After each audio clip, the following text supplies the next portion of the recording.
Halo pemirsa GPR TV dari Sabang sampai Maroke, dari Miangas hingga Pulau Rote. Bertemu lagi bersama saya Bilky Sabila dalam program Kominfo Newsroom.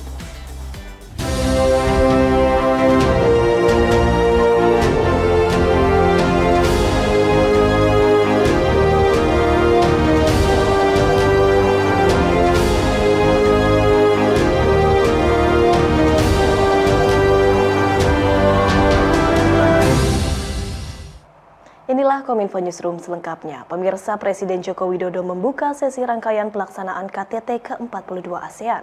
Presiden menekankan pentingnya peran parlemen dalam penyusunan agenda ASEAN 2045. Presiden Joko Widodo membuka sesi rangkaian pelaksanaan KTT ke-42 ASEAN dengan pertemuan perwakilan Majelis Parlemen ASEAN atau AIPA Rabu pagi tadi di Hotel Merauke Komodo, Labuan Bajo, Nusa Tenggara Timur. Dalam sambutannya, Presiden menekankan pentingnya peran parlemen dalam penyusunan agenda ASEAN tahun 2045. Para pemimpin ASEAN Parlemen, menurut Presiden, harus dapat memastikan ASEAN lebih tanggap dan tangguh dalam menghadapi tantangan yang ada, sehingga mampu untuk menjadi pusat pertumbuhan dan kawasan yang aman, stabil, dan demokratis. Presiden juga menekankan pentingnya penguatan kolaborasi antara pemerintah dan parlemen demi terwujudnya ASEAN sebagai pusat pertumbuhan. Menurut pidatonya, Presiden Joko Widodo memberikan apresiasi dukungan bagi Parlemen ASEAN dalam masa penanganan pandemi COVID-19. Kita harus memastikan ASEAN mampu lebih tanggap dan resilient menghadapi tantangan sehingga menjadi pusat pertumbuhan dan menjadi kawasan yang aman, stabil, dan demokratis. Di kesempatan yang sama, PIN ASEAN dengan pertemuan pemuda ASEAN, Presiden menyatakan rasa sukacitanya bisa bertemu generasi muda ASEAN yang merupakan para calon pemimpin masa depan yang memiliki energi positif dan ide-ide kreatif, inovatif untuk memajukan kawasan ASEAN. Presiden meyakini generasi muda ASEAN memiliki modal kuat untuk mencapai epicentrum of growth. Pasalnya ekonomi ASEAN tumbuh jauh di atas rata-rata dunia dan 34% populasi ASEAN adalah pemuda. Kami berharap peran besar generasi muda ASEAN untuk keberlangsungan Asia Tenggara sebagai kawasan yang stabil dan damai serta menjadi epicentrum of growth. Dan ASEAN punya modal kuat untuk mencapainya. Ekonomi yang tumbuh jauh di atas rata-rata dunia, kestabilan kawasan yang terjaga, dan tentu saja karena 34% populasi ASEAN adalah pemuda. Oleh sebab itu, generasi muda ASEAN perlu merumuskan langkah-langkah terbaik untuk memaksimalkan potensi tersebut. Pada hari pertama konferensi tingkat tinggi ke-42 ASEAN, Presiden Joko Widodo memimpin 5 rangkaian pertemuan. Pertemuan tersebut berlangsung di Hotel Merauke, Labuan Bajo, Nusa Tenggara Timur.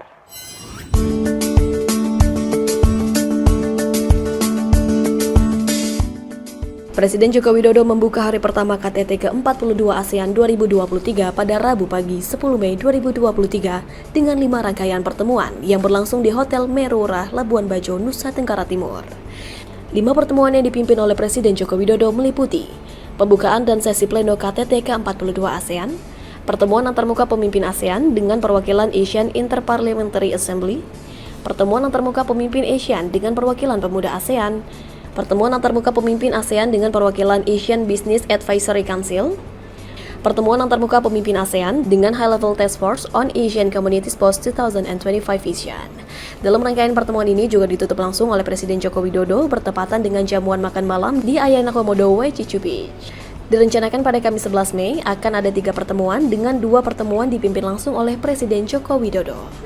5 pertemuan yang semuanya akan dipimpin oleh Bapak Presiden, yaitu pertemuan KTT dalam format pleno, dan kemudian ada 4 pertemuan interface masing-masing dengan parlemen, dengan youth, dengan ABAK yaitu dengan bisnis, dan juga dengan high level task force.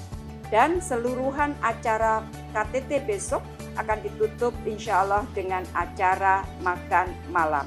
Sementara besoknya pada tanggal 11 Mei akan ada 3 pertemuan, yaitu kembali pertemuan KTT dalam bentuk retreat, dan 2 pertemuan subregional yaitu IMTGT dan BIM-MEAGA.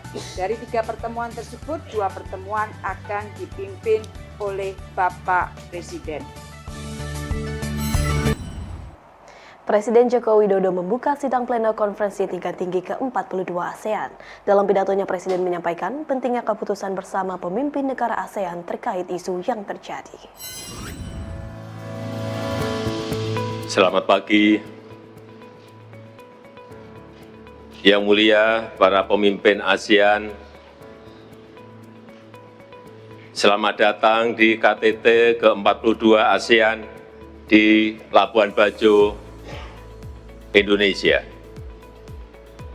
Saya ingin menyambut Yang Mulia Datuk Seri Anwar Ibrahim, Perdana Menteri Malaysia, dan Yang Mulia Sonsai Spendon, Perdana Menteri Laos, dan juga Yang Mulia Taur Matan Ruak, Perdana Menteri Timor Leste. Selamat bergabung di keluarga ASEAN. Presiden Republik Indonesia Joko Widodo secara resmi membuka rangkaian pertemuan puncak konferensi tingkat tinggi ke-42 ASEAN 2023 di Hotel Meurora Komodo, Labuan Bajo, Nusa Tenggara Timur. Mengawali sambutannya, Presiden memberi ucapan selamat datang kepada seluruh kepala negara yang datang, dan secara khusus kepada Taur Matan Ruak, Perdana Menteri Timur Leste yang baru bergabung di ASEAN. Selanjutnya, Presiden menyerukan kepada para kepala negara bahwa di tengah dinamika global menjadi semakin tidak bisa diprediksi, Presiden meyakini ASEAN mampu menjadi pemain sentral asalkan tetap menjaga persatuan. Saya yakin kita semuanya percaya ASEAN bisa, asalkan satu kuncinya, persatuan. Dengan persatuan, ASEAN akan mampu menjadi pemain sentral dalam membawa perdamaian dan pertumbuhan. Sejalan dengan keketuaan ASEAN kali ini, Indonesia mengangkat tema ASEAN Matters Epicentrum of Growth, yaitu ASEAN relevan dan penting sebagai pusat pertumbuhan dunia. Dengan bonus demografi, Presiden mengajak anggota ASEAN membangun integrasi dan inklusivitas dan menguatkan arsitektur kesehatan regional, bersamaan dengan penguatan keamanan finansial. Ke depan, ASEAN harus semakin memperkuat integrasi ekonominya, mempererat kerjasama inklusif, termasuk implementasi RCEP, dan memperkokoh arsitektur kesehatan, pangan, energi, dan stabilitas keuangan. Mari bekerja keras menjadikan ASEAN Matters Epicentrum of Growth. Dan dengan ini saya nyatakan KTT ke-42 ASEAN dibuka.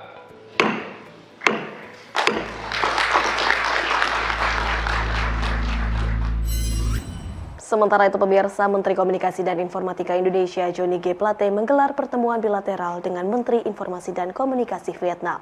Pertemuan tersebut menyepakati pembuatan payung hukum pengembangan ruang digital termasuk di ASEAN terhadap TPPO melalui kejahatan digital.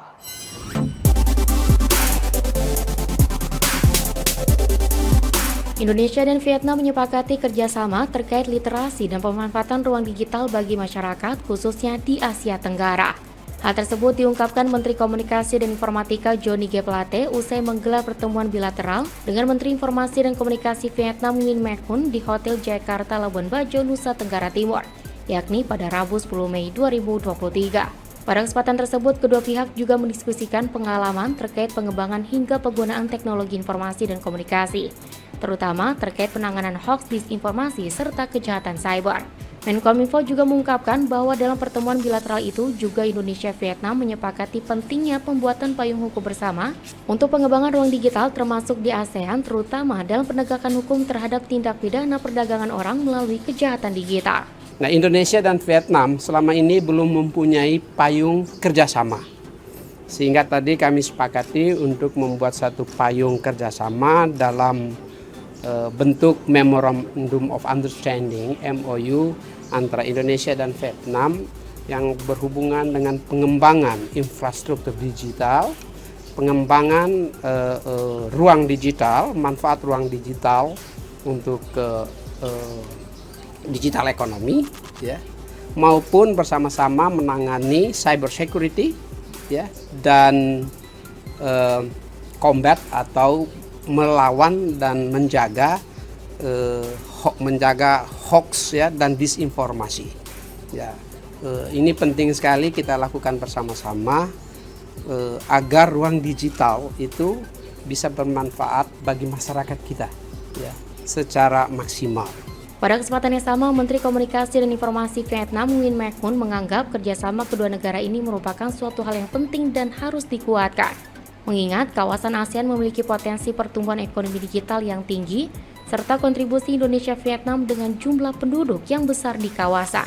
Oleh karenanya, hal tersebut akan dipercepat melalui penandatanganan MOU sebagai kerangka awal kerjasama pada September 2023 mendatang. This September, we will sign the MOU between the two ministries to make a foundation for cooperation between the two ministries. The next step, we will sign the digital partnership between the two countries and two ministries. So I think that you have the many common issues to work together with our partner Indonesia and the Indonesian ministry. Pemirsa, usai jeda kami akan kembali dengan beragam informasi lainnya. Tetaplah bersama kami dalam Kominfo Newsroom.